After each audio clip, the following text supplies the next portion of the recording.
Salam Bapak Ibu, sahabat Galilea yang diberkati oleh Tuhan Yesus. Saudara, ada satu jenis ikan yang mempunyai keunikan karena selain dapat berkembang biak di air tawar, daerah pegunungan, ia pun dapat hidup di air asin atau laut setelah dewasa. Ikan itu adalah ikan salmon. Saudara tahu ikan salmon? Atau saudara juga gemar doyan makan ikan salmon? Saudara, ketika tiba waktunya untuk bertelur dan berkembang biak, ikan jenis ini akan melawan arus air untuk kembali ke habitat asalnya, yaitu air tawar di daerah pegunungan, meski harus bersusah payah bahkan berusaha untuk melompat apabila airnya menurun. Tidak jarang sebelum sampai ke habitat asalnya, mereka dimakan oleh binatang lainnya. Jadi, ikan salmon dapat menempuh jarak ratusan kilometer. Dan terkadang untuk mencapai daerah pegunungan, sekujur tubuhnya harus terluka. Dan barulah setelah tiba di habitat asalnya, ikan salmon itu bertelur dan kemudian mati. Sahabat Galilea yang diberkati oleh Tuhan Yesus, saudara berani melawan arus dunia ini dan memiliki kehidupan yang berbeda adalah kehendak Tuhan bagi setiap saudara dan saya. Amin. Dan saudaraku yang kekasih, di Roma pasalnya yang ke-12 ayatnya yang kedua dikatakan begini.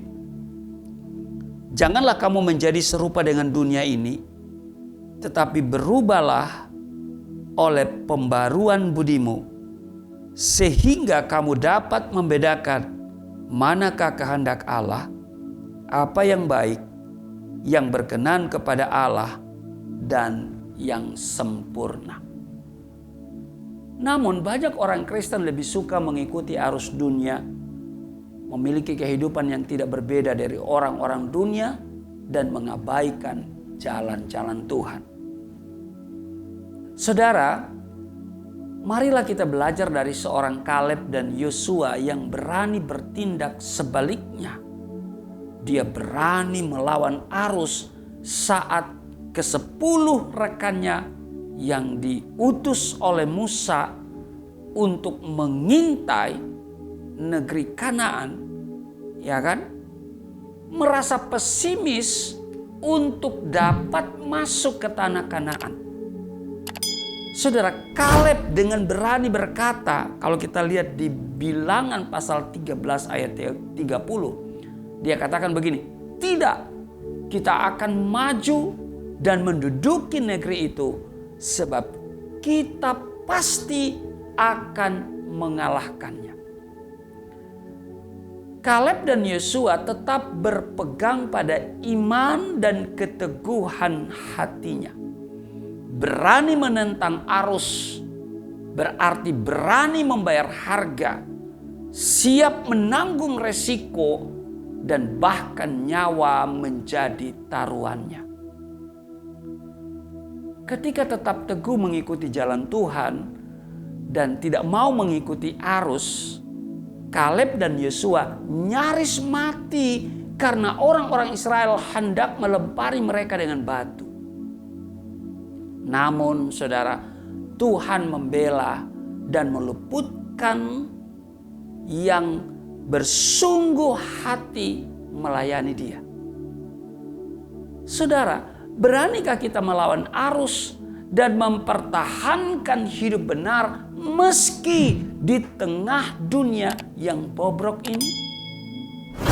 Berani melawan arus berarti tidak lagi berkompromi dengan dosa. Berani melawan arus berarti kita tidak berkompromi dengan keadaan-keadaan di sekitar kita yang bertentangan dengan kehendak Tuhan.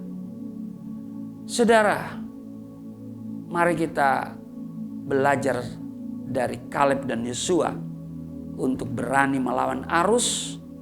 Kita tetap pegang apa yang Tuhan katakan dan kita melangkah di jalan-jalan Tuhan. Sekalipun ada resiko, ingat Tuhan selalu beserta dengan kita. Amin. Tuhan Yesus memberkati. Mari kita berdoa. Terima kasih Tuhan untuk hari ini.